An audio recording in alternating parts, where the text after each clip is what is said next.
Miss Christy Sharp, come on down.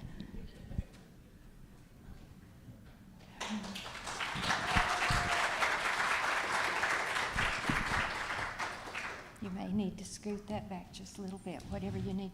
We look like we coordinated dressing this morning, and I know. we certainly do match, don't we? Good job.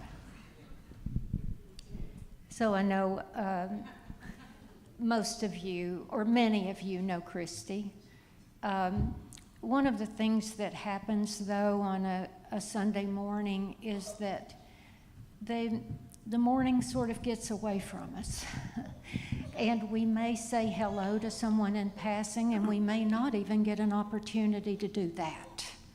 We may just see someone, we recognize them, and we recognize them again next Sunday, but we don't really know much about them. So we started last summer a series where we're going to get to know people that are willing to come up onto the stage, and some are not, and we understand that. We understand.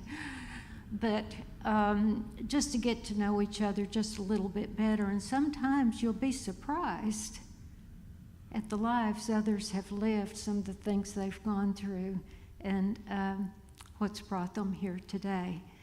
So Christy Sharp has been a member for several years, and it hasn't been easy because she lives in Gaucher, and she's also a full-time teacher, used to be in Gaucher, but now in Pascagoula, is that right? Mm-hmm. And her family, her mom and dad come to school. Would you advance just one slide, and I'm going to be able to talk about them. J.R. and Helen, you'll recognize them there.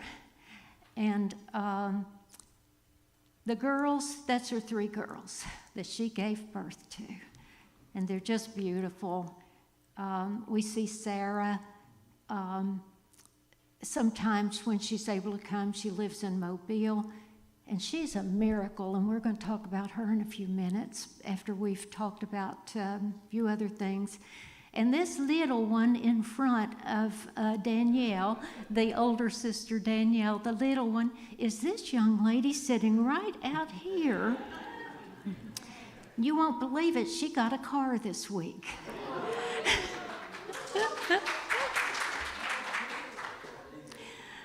And we're proud of Micah, too. We are proud of them. So, Christy, share with us, if you would, some of the early years that you would like to share, the birth of your children, any other thing that you'd like us to know about you.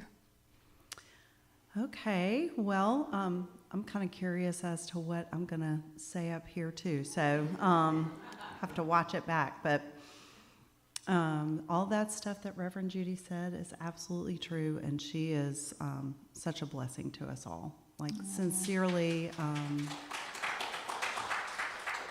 this church, this place came into my life when I absolutely needed a healing place to land. And my journey with Unity started many, many years ago. So when I was 23, I had my first daughter, Danielle, that you see up there in the blue.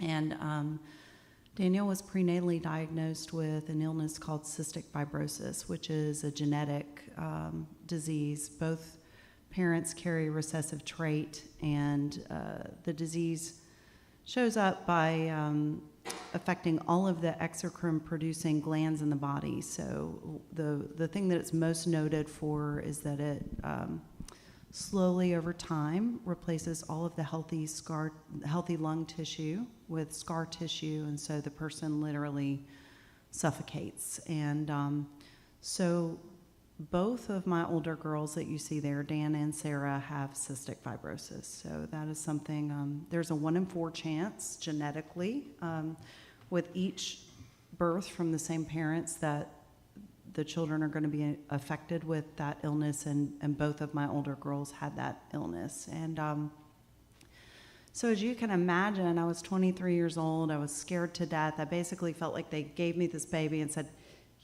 send it home. Here, her life expectancy is, I think at that time it was maybe 18. They had made some strides. Children with CF used to die in childhood, but I really literally felt like they gave me this baby and was like, here, do the best you can. Try not to kill her. Take her home. And so I was scared to death as a young mom, and I had, as a teenager, I was pretty wild. Like, God bless my parents, because they did not get the nice version that you see sitting up here right now when I was a teenager. And my dad, JR, came into my life at 16, and my mom has always been on a spiritual journey. We were raised Baptist, but I remember going to church as a little girl. My mom would debrief on the way home, almost like teaching against everything that the preacher had said, if it was like scary or wrong. Like, okay, I know he said this about hell, but that's not really, I believe we live over and over again until we get it right. So I was raised with some pretty progressive ideas about spirituality and about God's love from the time that I was young, and that's a result of my mom.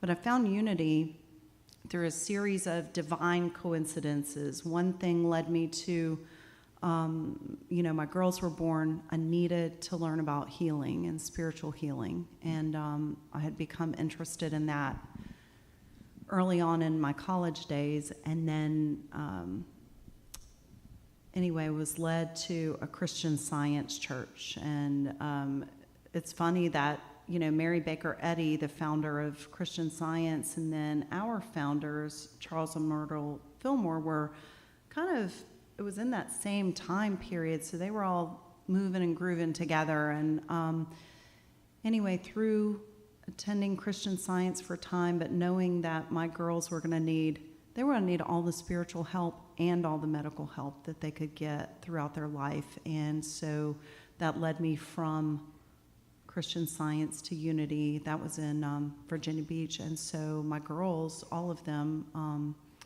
Sarah and Micah from birth, and then Dan from the time she was 2 years old, they were all raised in Unity. So I feel really blessed for that. And then I attended back when we first moved here in 2000, there weren't any Unity churches in Mississippi. There was one in Mobile, so I attended church with Reverend Carolyn and Reverend Christy in Mobile. And then Reverend Christy moved over here to Long Beach, and so I used to drive from Gulfport to Long Beach. So this is really a better deal for me, Reverend Judy, and in the travel sector. And so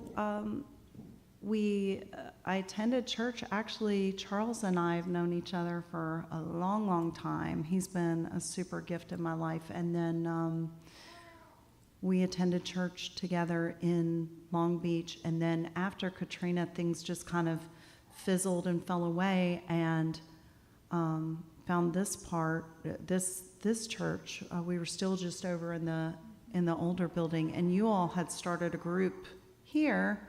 I always thought it was a little weird that we're called Unity, but there were two groups. So anyway, I love that we have merged, and this is the Unity Spiritual Center across the coast, and it's been amazing. Maybe you need to ask me another question so I don't just go off the rails. And Sarah was born with the same condition. Yes. So Sarah and Danielle both had cystic fibrosis, and their whole childhood was rife with a lot of hospitalizations, a lot of doctor's visits, a lot of daily medical treatments. They would take handfuls of pills. My girls could swallow a big handful of pills by the time they were 7 years old. And so we just lived, that was our life. But interlaced with all of that medical stuff were the unity teachings that were about how God is love and that healing is available no matter what. I think during that time when they were younger, my personal spiritual journey was I just felt like if I could be spiritual enough that I could impart healing to my girls. And I believe I did that over the years, through the help of God and through the help of my Unity family and the people that surrounded us at that time. My parents were always there, a huge help. My sister is a nurse. Friends through the school district always showed up for me and were like family. So I had so much support. It was truly a village that came together to help. What I realized later on was that healing doesn't always look like the Bible teaches. Like we don't know what happened to the woman at the well after, years later. We don't know what happened to Lazarus when, he had the miracle. Maybe Reverend Judy. I don't know what happened to him later. Don't tell me. It'll be a surprise. I don't either. Okay. But I kept thinking erroneously that healing was supposed to look like this miracle where my girls no longer had cystic fibrosis.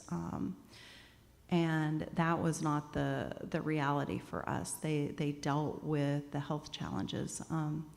I can talk about Sarah's miracle when we get there, because there are sometimes amazing bona fide miracles that do happen, and we had so many of those throughout life, but always the teachings of unity were there lifting me up about there is one presence and one power, God the good, and that that healing is available and that I can access that if I will center myself in the silence and tune into that divine part of me that's already there, that each one of us has that Christ consciousness within, and that can impart healing. But it doesn't look like a burning bush or touching the hem of a garment and my leprosy is cured. It never looked like that for us. But there were a couple of times when I do believe that God's a loving God, but God has audibly spoken to me in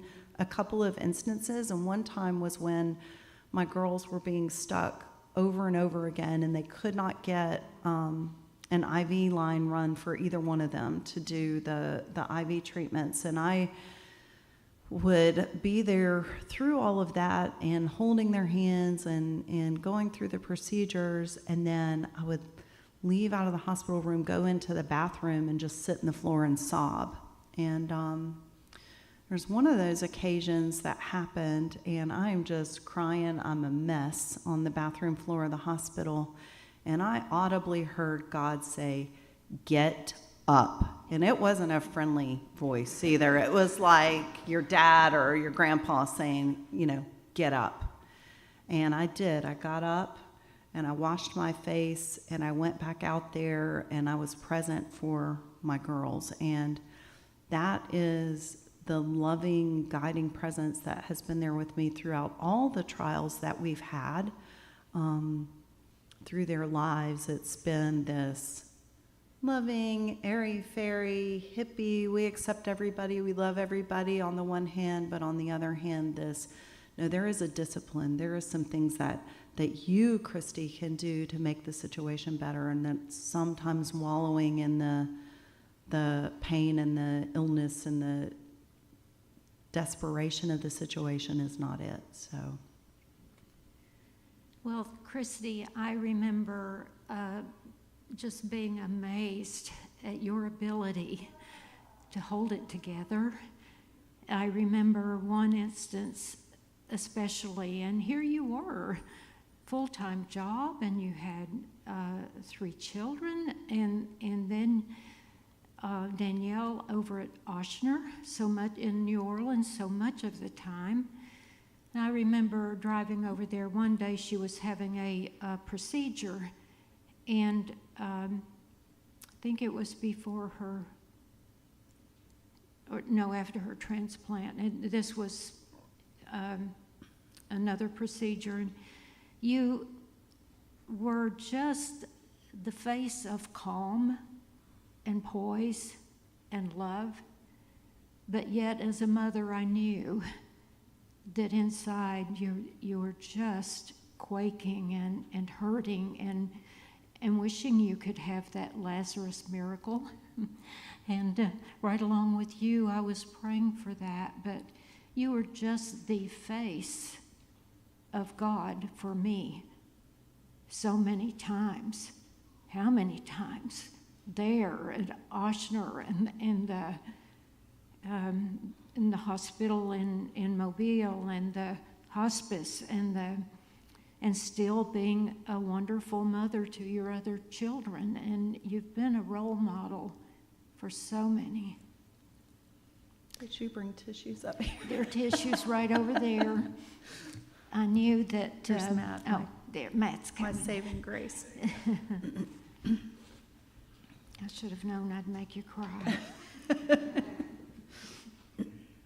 Well, I'm humbled by that. I mean, that's really beautiful to hear you say that, because during that time, so fast forward for those who don't know the story a little bit, we went through all of that, and Dan's senior year was the year 2010, and her lungs started to fail. No matter what the doctors did, no matter what antibiotics they used, she didn't get better. And then not only that, she started rejecting the antibiotics. I was just talking to my wonderful secretary that I have now. Her name's Christy too. We're Christy squared at the school. But I was talking to her about that and about how they were doing all this mojo and none of the mojo worked. And I remember going to see Dr. Sindel, and he is like a family member to us. He's wonderful. He's a pulmonologist in Mobile. And I said, Dr. Sindel, I was just desperate in his office. I said, we have to do something to get her well, like get back. And he looked at me and he said, Christy, what do you think I've been trying to do? And so I knew, I saw his humanness in that moment, because before all I usually saw was his cape that he would put on and swoop in and help us. But anyway, that's when her lungs started to heal, and we had her listed for transplant in Birmingham at UAB. The transplant program at Ochsner's was not yet back up and running after Katrina. And her dad lived in Birmingham. At that point,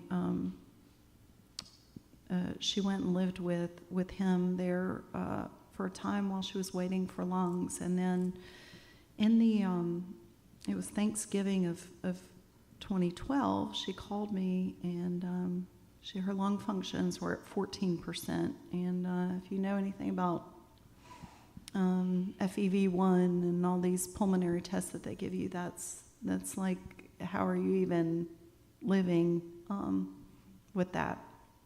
And Dan called me, and she said, Mama, I just want to come home. I'm not going to make it past the holidays, and I just want to be home. And so we drove up to Birmingham, and this was after y'all's 6 false alarm calls for lungs. So we kept getting calls for lungs, and we would drive up there, and then the lungs wouldn't work out for one reason or another. They weren't supposed to be working out. They weren't the correct lungs for my Dan.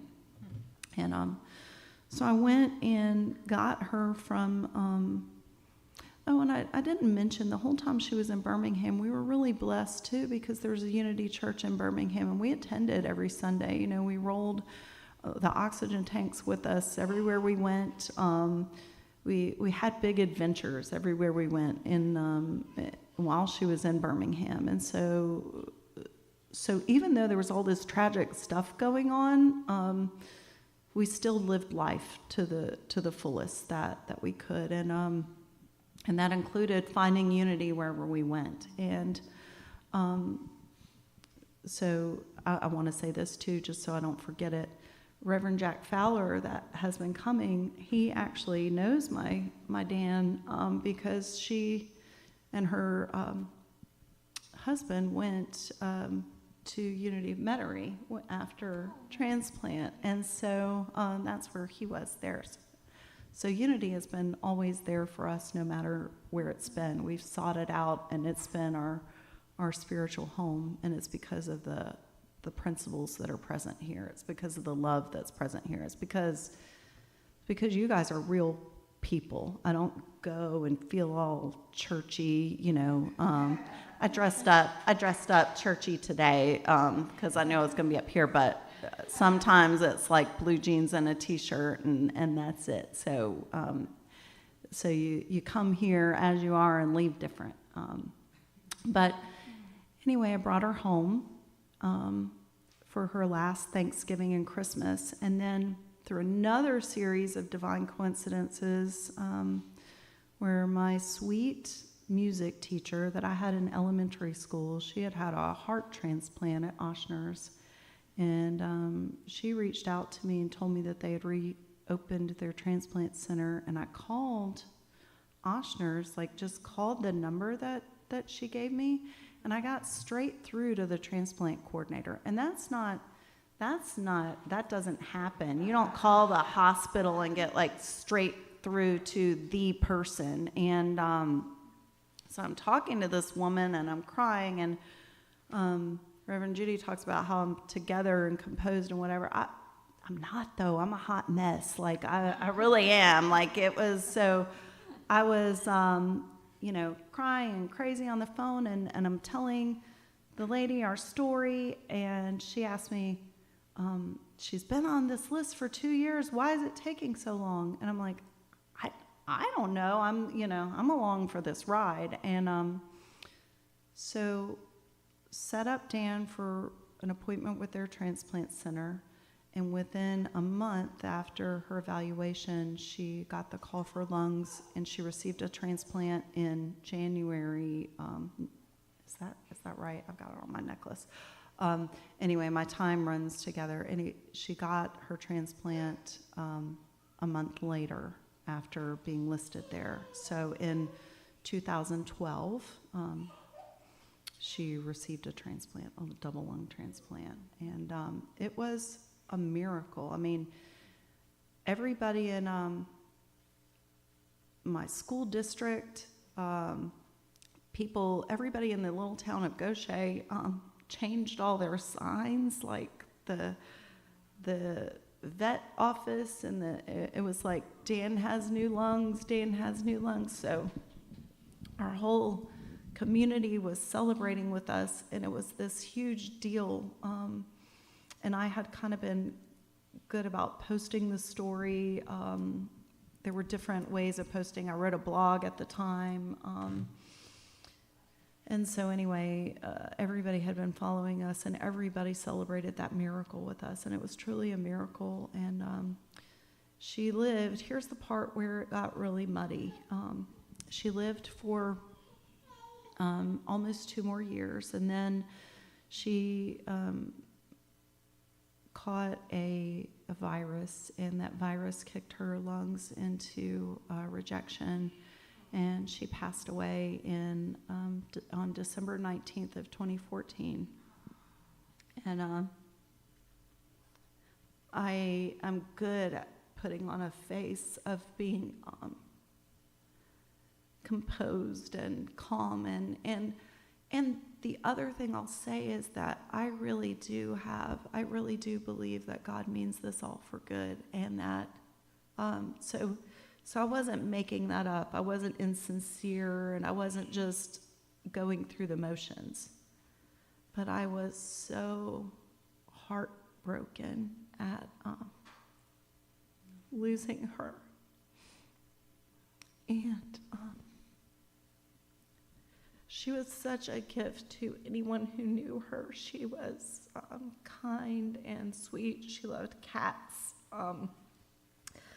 We had far too many cats. She loved cats. I don't love cats. And I ended up with all these cats that I don't love.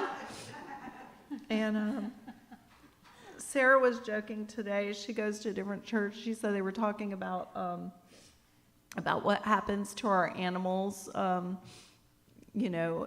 the end of the world or something. They asked that they believe kind of differently than we believe here. But anyway, Sarah is always the jokester, and she said, well, I'm just here to tell all of you cats don't make it to heaven. So,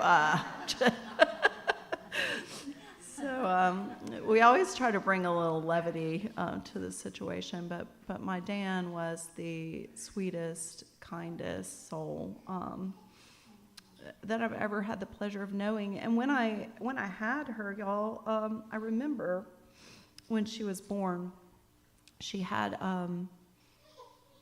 meconium ileus, and that's like blockage of the bowels. And they told me when I was pregnant with her that she probably wasn't even going to make it, that her bowels had ruptured and that they were going to have to do immediate surgery and that she would never be quite right. And then when she was born, her bowels had healed over, and they were able to not feed her and clear the blockage after birth, and she was fine, but she was such a tiny little thing, and they had to shave parts of her head. She had an IV in her head, and she was in the NICU for all this time after. And I remember holding her and looking at her, and she looked at me like a baby Yoda, like, I know something you don't know, and this is all going to be okay, Mom, and, you're being a train wreck for no reason. And I still feel that energy. She's still with me today, coming to me. She comes to us all the time through butterflies and little symbols. We were so fortunate as we progressed into the end of her life. She told me that she wasn't ready to die yet because she hadn't married Jordan. And Jordan is my sweet son-in-law. I have two favorite son-in-laws, Mike and Jordan. And Jordan asked to marry her, and so we brought her home because, once again, she did not want to pass in the hospital.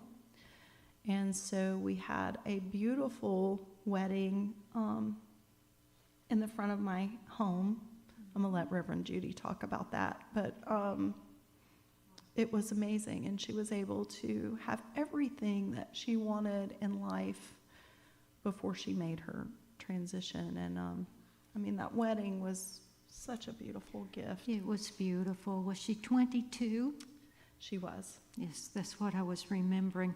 I remembered the date exactly because I know I needed to go to, or was supposed to go to Detroit for a meeting, and then her passing was pending at that time, and I was remembering it was December of 2014.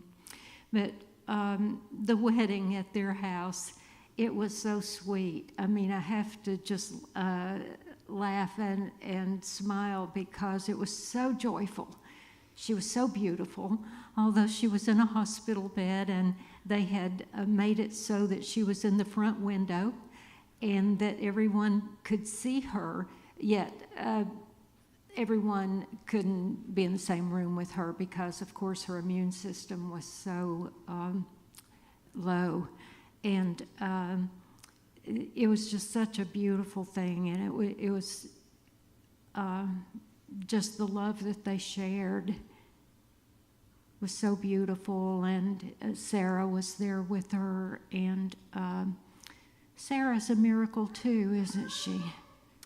She is. So Sarah, imagine, rewind to 2014, Micah is 6 years old.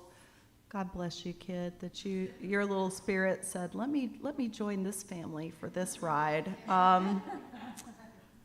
I think you all agreed to it before you came. Yeah, yes. But Sarah was devastated about her sister. So imagine for just a second that Sarah has the same condition that she had just watched her older sister pass away from. And so talk about somebody that is a baddie. That's my Sarah. And if you know her, you know that's true on multiple levels. But she, her own lungs were failing at that point. We actually took her to, Dr. Rampolla was Dan's doctor at Ochsner's. He's since moved on to somewhere in California, and we took Sarah to Dr. Rampolla, and he basically had a little finger wagging session with her, like that she could get herself together. But too, she was just so heartbroken. She was a freshman in college. She had just seen her sister go through this event that didn't turn out how any of us would have liked, and we were all devastated and grieving at different levels, and there were a lot of different emotions that happened. But what happened for Sarah is she did have this. So throughout the girl's life, we also had the opportunity to be enrolled in all these drug studies, and I even was. Here's a little side story. So many miracles in my life. So Sarah has a best friend she grew up with since she was 3. Her name is Sydney. And Sydney, of course, grew up with my girls. And she went and worked in Washington, D.C. for the Cystic Fibrosis Foundation as an advocate. And so Sydney arranged for me to go with her, and we marched on Washington to fast track these genetic modifier drugs through the FDA process, and I was able to do that with my daughter's childhood friend. So just the bigness of everything, like I always tell people I don't have to have faith, because God actually shows up in living color doing these amazing things in my life, and I just have to open my eyes and see that for what it is. I mean, so I went, marched on Washington. That was just a small piece, y'all. I didn't really have, we just took a lot of fun pictures. There's a picture of me behind the thing with the seal and anyway. I'm not sure that any representative from Mississippi really made this huge, shocking difference, but I was able to do a little piece of that. And those drugs were fast-tracked through the FDA process. And anyway, Sarah started taking first this drug called Symdeko, and then Orkambi, and now she takes a drug called Trikafta. And Trikafta has essentially, so when Sarah went and saw Dr. Rampolla to be evaluated for whether she too was going to need a lung transplant, her lung functions were at about 30%. She started taking this genetic modifier, and within the first 2 weeks, her lung functions had jumped to 74%. And so it was, a miracle. And so back up a little bit, a year before that, Sarah met this amazing guy named Mike, and they got married, and they had started living their life, but she knew that she was never supposed to have kids. It would be too hard on her body. You can't have 30% lung function and carry a baby in your belly and have all that smashing up against your lungs and your intestines and all of those things. And so she had a tubal ligation, so she didn't have to worry about having to do other methods of birth control. And anyway, new med, lung functions rose, had the tubal ligation reversed, and I have 2 beautiful grandsons now that were never supposed to be born. They themselves are miracles. Let me just also say, genetically, Micah has a different dad. He attended church with us here for many, many years, and he is not a carrier of CF. And then Mike, Sarah's husband, also is not a carrier of CF. So my grandchildren have, they're carrier because Sarah, of course, has CF, but they don't have the illness. So That is, would you advance that slide, Andrea?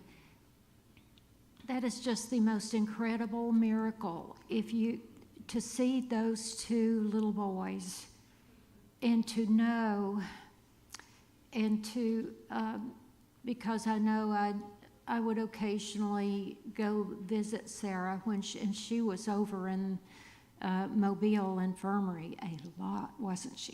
Mm-hmm. She practically lived there. Yeah, like about once a month she was going. So that's how sick she had gotten. And to have gone from that to see her with this healthy family and those two healthy boys, it's just like the biggest miracle you could ever see. And the other photo there is our dear darling here, Micah, in her new car. We couldn't resist. We needed to show that here. But this little angel, Micah, she's grown up here and she's grown up with us. And your parents, my goodness, JR and Helen, they've just been there with you the entire time with these girls, haven't they? All three of them from birth. Yeah, I mean, they absolutely have. I couldn't have done everything that I did without my mom and dad. They would come rain or shine, middle of the night, early in the morning, it didn't matter, and help, whether it meant staying the night at the hospital or just bringing tap shoes that we forgot during a Harry dance recital, whatever it was, they were always there taking care of things. And that's so recently, my dad, JR, who's always been the picture of health. I mean, he still is the picture of health. He golfs 2 or 3 times a week. He's always outside taking care of the yard. A couple of, I guess about 6 months ago, he had some blood tests come back that were irregular, and he's been diagnosed with a type of leukemia. And so he's well right now. He's not experiencing any symptoms, but his white blood count has gone up, and he will start chemotherapy treatments at Ochsner's, not this next week, but the week after that, the week of July 8th. And the blessing in that is that I get to show up and be of service to my parents as they need me. You know, for me, love looks a lot different today than it used to in my younger years. It used to look like making sure everything was okay, making sure that things were lined up like they're supposed to. I mean, I'm a school principal, so it had a lot to do with making sure everybody's doing what they're supposed to do. But, you know, this allows me to honor my dad and his health journey in whatever form that takes. I'm grateful for the experiences that I had with my girls, but this is, I'm not my dad's mom. So it's a matter of honoring my parents and showing up to be helpful as I can and trying to be a spirit of calm and just that reminder of being able to let my light shine and know that I love them, God loves them, and that you know, we're going to be together as a family through this process, through the treatment. That's wonderful, and you're enjoying your job as principal. I know you're just fantastic at that. Yeah, so I love my job. For 12 years, I had the blessing of being the assistant principal at Singing River Academy. It's a 5th and 6th grade only school in Gaucher, and that was wonderful. Have such a strong school family. My 2 secretaries that I had for years that are like family. They retired this year, and my principal that I had for years, Miss Pam Forrest, she's gone on to be Gaucher High School principal. Go Gators! And so that's her journey, and it was wonderful to be a part of that. But 2 years ago, I was offered the opportunity to return to my roots. I was always a special education teacher, and now I'm the principal of the Jackson County Exceptional School, which is a school for students with significant disabilities. So those kids that have a lot of medical needs, a lot of behavioral needs, significant intellectual disabilities, and have about 45 kids that attend my school. And these are students that would not have the opportunity to attend school in a lot of cases if our school was not there. So I know that we want to move to inclusion in all circumstances most of the time, and we absolutely want to be inclusive. But sometimes inclusivity does not negate the fact that some of us need some special treatment sometimes, and that's what my school offers. And so it's been such a blessing to be there. I've recently developed a huge passion because I'm coming up on my last years in the school setting. I'll be able to retire in the next few years, but before that, I want to set up systems of, I haven't even told you this part, Reverend Judy, so it's a surprise. But when I started at the exceptional school, kids can go to school there until the age of 21.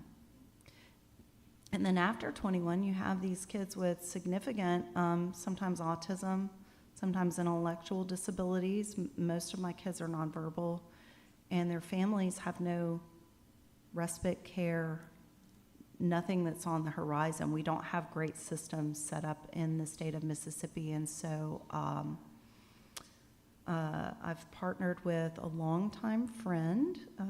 She's an advocacy attorney. Her name's Kim, through the ARC of Mississippi, and we are establishing our own 501c3 chapter here on the coast.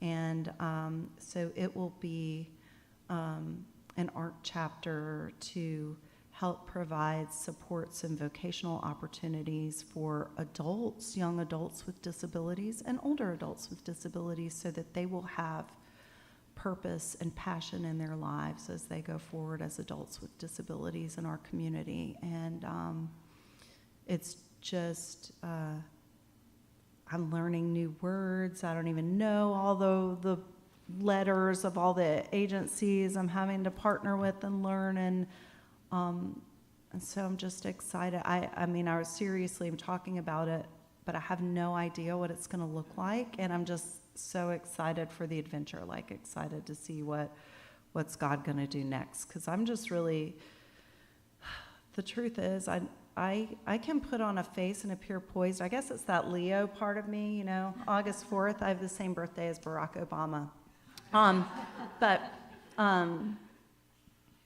I feel like a lot of times inside, I'm just a mess, you know, showing up. I really do believe that God will put the perfect people in line for exactly when I need it, and that's what's happening with this latest adventure. So, so excited for it. Good. I see you have a little bit of a text here. Is there something that has gotten you through some of the most difficult times? Yes. So this is Lessons in Truth. This is one of the first books I read as a student in Unity. Oh my goodness, I think Micah didn't bring me the one I had pages turned down in. That's okay. You had one clipped here, maybe. And it's okay if you... Yeah, no, hold on. I can, yeah, yes, there was 2 of them. That's okay. That's my fault. I sent you in to do a job I should have done myself. Lessons in Truth is the reading that just about anyone that's ever heard of Unity knows about. And yeah, there were two places. Let me just read this one. This is from page 163. It's toward the end. The moment that any man really comes to recognize that which is the absolute truth, namely that one Spirit, even the Father being made manifest in the Son, ever lives at the center of all human beings, he will know that he can cease forever from any undue anxiety about bringing others into the same external fold that he is in. If your friend or your son or your husband or your brother does not see the truth as you see it, do not try by repeated external arguments to convert him. And then it has a quote, "And I, when I am lifted up from the earth, will draw all people to myself. That which is needed is not that you, the human, which is so fond of talk and argument, try to lift up your brother. The Holy Spirit, or Christ within him, declares, and I, when I am lifted up, will draw all people." You can silently lift up this I within the man's own being, and it will draw the man up onto what? Your teaching? No, unto the Christ, the divine in him. Beautiful. Well, it will be 10 years, December the 19th this year. What advice would you give to a young parent that might have a similar thing going on with one of their children? I think the thing that brought me the most comfort, there were actually a couple of things, two things. The first, I'll do the morbid one first. It's a little morbid. And if this is a shock to you, I'm sorry. None of us are getting off this planet alive. So, not a one of us. And then the second thing that has held through all these years is knowing that she's not gone. She is absolutely not gone. She's just different. She's all around. I took an adventurous little trip with Matt recently, and we went and hiked the Mississippi Grand Canyon, and you know, these butterflies would just come out of nowhere. And Dan is with me all the time, just giving me little nods, letting me know that she's still here. It's just that her energy is different now, and it's not in a physical body. And I know that I too, when I pass from this experience, that, you know, our energies will meld and we'll be one, and I'll be able to be with her again. And so that has always helped me to know that she's not gone. She's still here. I can still talk to her. I do. I miss her quirky little ways. I do things to honor her. If you'd like to honor her today, raise your hand if you'd like to honor her today. Okay. That means that every one of you must go and get some chocolate pudding and eat chocolate pudding with something weird, because she put it on everything. Hot dogs, spaghetti, like everything. So chocolate pudding with a bite of something else, and that's how she ate it. Okay, great. We thank you so much for sharing with us today, Christy. Just can't tell you how much we've appreciated having you here, sharing your story. Thank you, and thank you for being who you are for us all.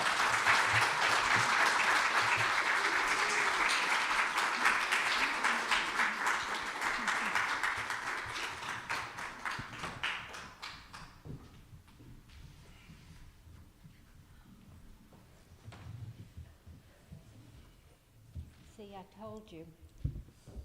told you it would be worth it, didn't I?